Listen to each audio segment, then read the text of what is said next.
அந்த யானை ஒவ்வொரு நாளும் தாமரை பூக்கள் நிறைந்திருக்கும் தடாகத்திற்கு தன் சக யானைகளுடன் வந்து நன்கு மூழ்கி குளித்து அதிலுள்ள தாமரை பூவை அந்த பரந்தாமனுக்கு அர்ச்சித்து வந்தது.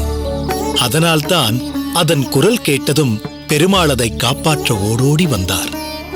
கஜேந்திரனைப் போலவே தாங்களும் நித்தியப்படி பெருமாளுக்கு புஷ்ப கைங்கரியம் செய்து வருகிறீர்கள்.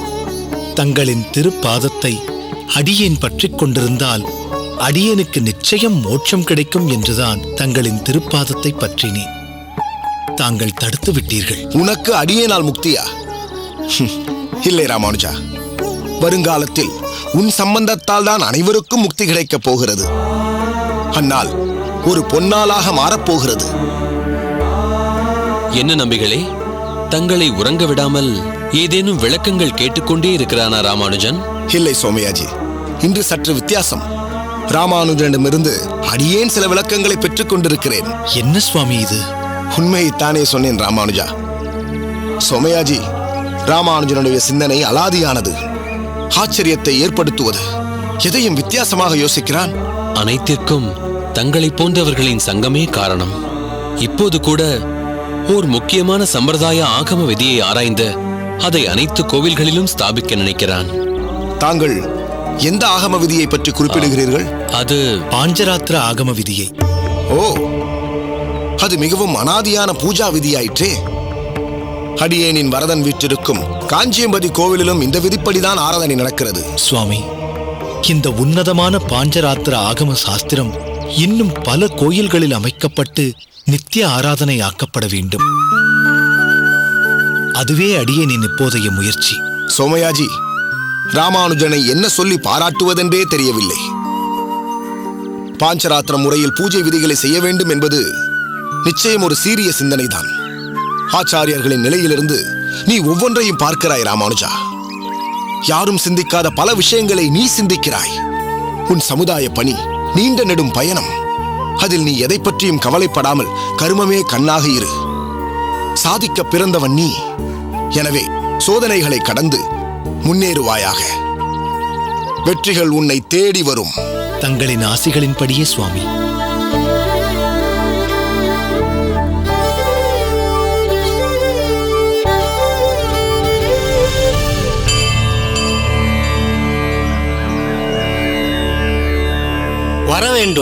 வரவேண்டும். நமஸ்காரம். நமஸ்காரம். வெகு நேரமாக காத்திருக்கிறீர்களா? இல்லை, நாங்கள் சற்று முன்புதான் வந்தோம்.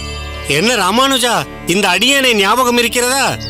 அடியேனைப் போன்றவர்கள் ஆள் போல் தடைத்து வளர துணை நிற்பவர்கள்தான் தங்களைப் போன்றவர்கள். உங்களையெல்லாம் அடியேன் மறப்பேனா? பரவாயில்லையே சோமயாஜி, பேச்சிலும் தன்னடக்கத்திலும் உங்களையே அச்சாக கொண்டுள்ளான் ராமானுஜன். நம் பிரதான அர்ச்சக சுவாமி வந்து விட்டாரா? வந்துவிட்டார். அவரும் நம் ஊர் தலைவரும் ஆதிகேசவ பெருமாளை தரிசிப்பதற்காக சன்னதிக்கு சென்றிருக்கிறார்கள். இன்னும் சற்று நேரத்தில் இங்கு வந்து விடுவார்கள். அடடா, தவறு செய்து விட்டேனே.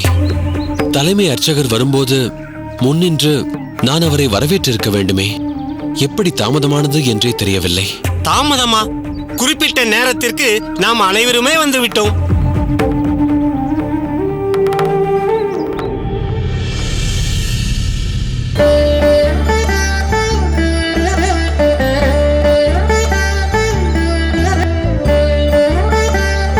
அதோ அவர்கள் மூவரும் வந்து கொண்டிருக்கிறார்கள்.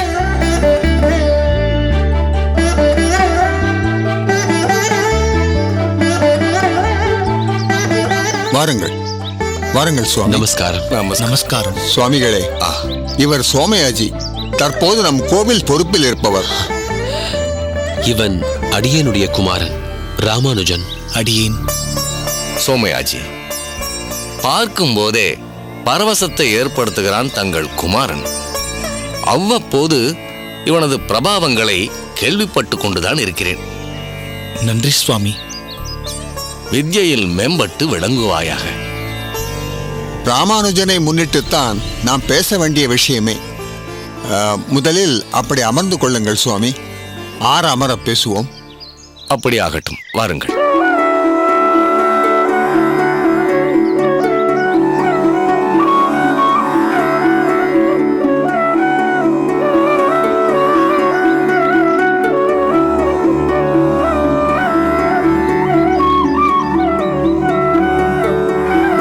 அனைவரும் அமருங்கள்.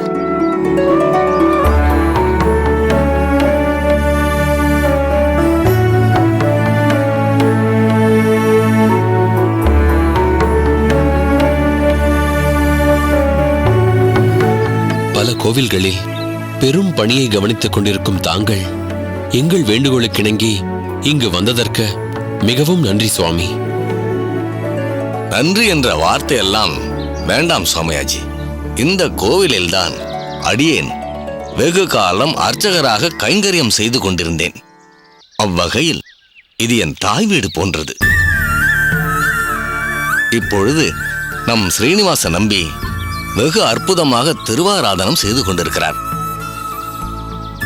அந்த தைரியத்தில் அடியேன் பல கோயில் காரியங்களை கவனித்துக் கொண்டு வருகிறேன். ஏதோ பூஜா விதி பற்றி பேச வேண்டும் என்று சொன்னார்கள். சரி, முதலில் இதை கவனித்து விடுவோம் என்று உடனே வந்து விட்டேன். சோமயாஜி, இவர் தன்னடக்கத்தால் இப்படி கூறிக்கொள்கிறார்.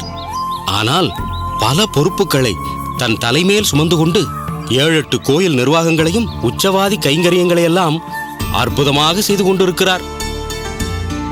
நான் பல நாழிகைகள் காத்திருந்துதான் இவரை கண்டு பேச முடிந்ததென்றால் பார்த்து கொள்ளுங்களேன். காக்க வைத்ததற்கு ஊர் தலைவர் முதலில் அடியேனை மன்னிக்க வேண்டும்.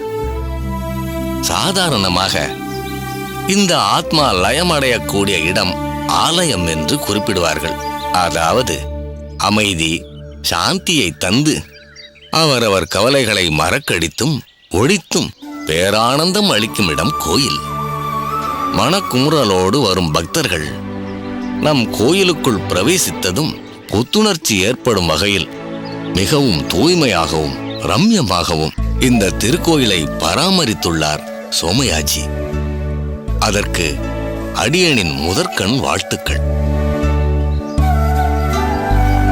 எங்கும் சுத்தமான துப்புரவு, குப்பைகள் தூசிகள் இல்லாத சூழ்நிலை, ஆங்காங்கே நடப்பட்டுள்ள துளசி செடிகளின் நறுமணம், கோசாலை மற்றும் குளம் பராமரிப்பு என்று பல அற்புதங்களை செய்திருக்கிறார் சோமயாஜி. அடியேன் மட்டும் தனவானாக இருந்தால் பிடிங்கள் 1000 பொற்காசுகளை என்று சோமயாஜிக்கு கொடுத்திருப்பேன். இதில் அடியேன் தனிப்பட்டு எதுவும் செய்துவிடவில்லை. இது இங்குள்ளவர்களின் கூட்டு முயற்சி, அவ்வளவுதான்.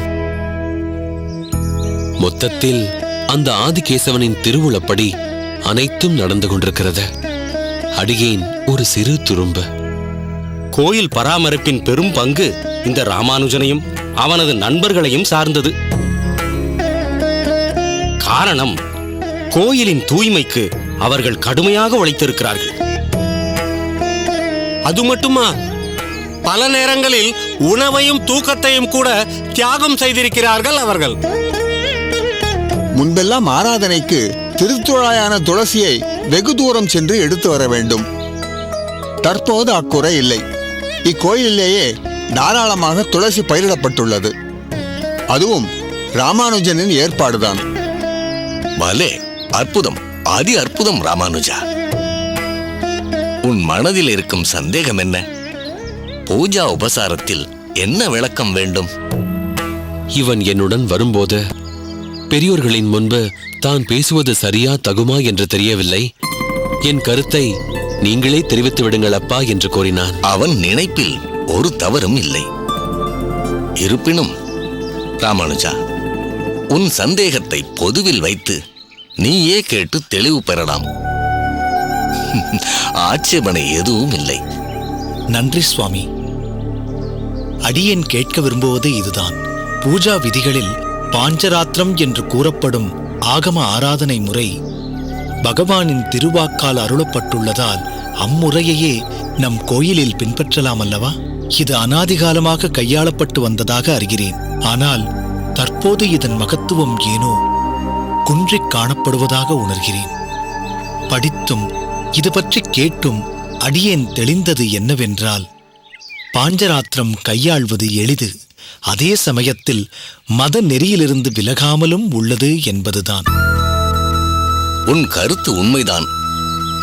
எம்பெருமானுடைய பிரதிஷ்டா விதிகளை, அதாவது ஸ்தாபிக்கும் விஷயத்தில் ஸ்தண்டிலம், மண்டலம், கும்பம், புஷ்பம் மற்றும் விக்கிரகம் ஆகிய 5 விஷயங்களில் ஆவாகனம் என்று சொல்லக்கூடிய நிலைநிறுத்துதல் என்ற 5 முறையை இது குறிப்பிடுவதால் பாஞ்சராத்திரத்திற்கு இப்படி ஒரு அர்த்தத்தை சொல்லுவார்கள். இவ்5 வழிகளில் அர்ச்சகர்கள் ஆவாகனம் செய்து பெருமாளை பூஜித்து வருவதை கோயிலில் இன்றும் காணலாம். மேலும் பஞ்ச சம்ஸ்காரம் செய்தவர்கள் மட்டும்தான் இந்த முறையை கையாள முடியும். மற்றபடி வேதத்திற்கு முரணாக சில விஷயங்கள் உள்ளது என்று சிலர் சொல்லுவதால் பாஞ்சராத்திரம் சற்று ஒளிக்குன்றி காணப்படுகிறது. ஆனால் அது உண்மை அல்ல. அது போதும் சுவாமி. உங்களைப் போன்ற அனுபவஸ்தர்கள் பாஞ்சராத்திரம் ஓர் ஒப்பற்ற ஆகம சாஸ்திரம் என்று கூறி கேள்விப்பட்டவுடன் அடியேனின் விருப்பத்திற்கு மேலும் வலு சேர்த்துள்ளீர்கள். 5வது வேதம் என்று கூறப்படும் மகாபாரதம் அருளிய வியாச பெருமானும் பாஞ்சராத்திரத்தின் புகழை நன்கு நிலைநாட்டியுள்ளார். பகவத் பாதரும் பாஞ்சராத்திரத்தில் கூறும் அனைத்தும் நமக்கு வேண்டாதது அன்று. பல விஷயங்களை நாமும் ஒப்புக்கொள்கிறோம் என்றும் காலத்தை 5ஆக பிரித்து அவற்றிற்கு ஏற்ப எம்பெருமானை இடையீடின்றி ஆராதிக்க வேண்டும் என்று கூறப்பட்டுள்ளதில் எனக்கும் சம்மதமே. இதை நாம் மறுக்கவில்லை என்றும் கூறியிருக்கிறார்.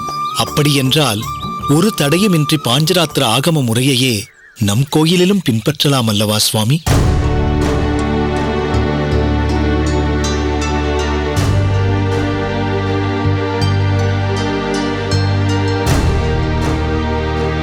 ராமானுஜா, நீ மட்டுமல்ல, இங்கு வந்துள்ள அனைவரும் கவனமாக கேட்டுக்கொள்ளுங்கள். இக்கோயிலை பொறுத்தவரை இவ்விஷயத்தில் அவசரம் காட்டுவது நல்லதல்ல. நெடுங்காலமாக வைகானச ஆகமம் நம் கோயிலில் கைக்கொள்ளப்பட்டு வருகிறது. இது ஒரு உயரிய ஆகம விதியே. விகணசஸ் என்ற முனிவரால் வேத விதிப்படியே அருளப்பட்டது. மிகவும் கவனமாகவும் கடுமையான கட்டுப்பாடுகளுடனும் அனுஷ்டிக்கப்படக்கூடியது. அதை ஒட்டியே இங்கு சந்நிதிகளும் தேவதா மூர்த்திகளும் நிர்மாணம் செய்யப்பட்டுள்ளது. வழி வழியாக கையாளப்பட்டு கொண்டிருக்கும் முறையை நாம் மாற்ற முயற்சிப்பது தேவையற்றது. அது அனுகூலமாகவும் ஆகாது. அதே சமயத்தில் பாஞ்சராத்திர ஆகமத்தில் நீ காட்டும் ஆர்வம் வரவேற்கத்தக்கது. இதன் சிறப்பை தனிப்பட்டு அடியேன் சிந்தித்ததில்லை. ஆனால் நீ சிந்தித்திருக்கிறாய். இன்றும் பல கோயில்கள் சரியான முறைகளை பின்பற்றாமல் காணப்படுகின்றன. அவற்றில் நீ விரும்பும் இந்த பாஞ்சராத்திர ஆகம விதியை பின்பற்ற வழிவகை செய்யலாம்.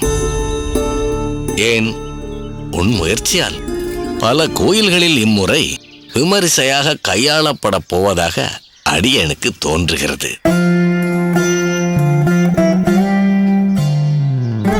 அப்படிப்பட்ட முக லட்சணமும் தீர்க்க தரிசனமும் உன்னிடையே காணப்படுகிறது. யாரும் யோசித்து பார்க்காத, ஏன் யோசிக்க தயங்கும் பல விஷயங்களை பற்றி நீ யோசிக்கிறாய், ஆலோசிக்கிறாய். அடக்கத்தாலும் சீரிய சமுதாய சிந்தனையாலும் நீ ஒரு மகானை போல் அடியேனுக்கு காட்சியளிக்கிறாய்.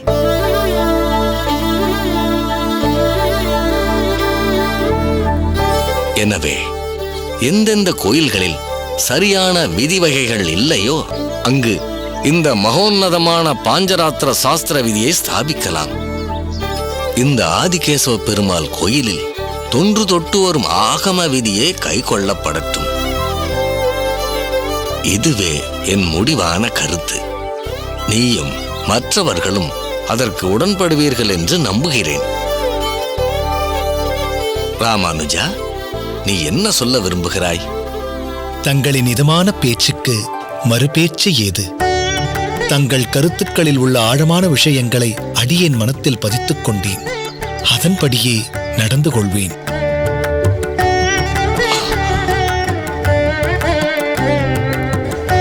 ராமானுஜா, உன் விருப்பத்திற்கு மாறாக சொல்லிவிட்டேன் என்று வருத்தம் ஏதும் இல்லையே?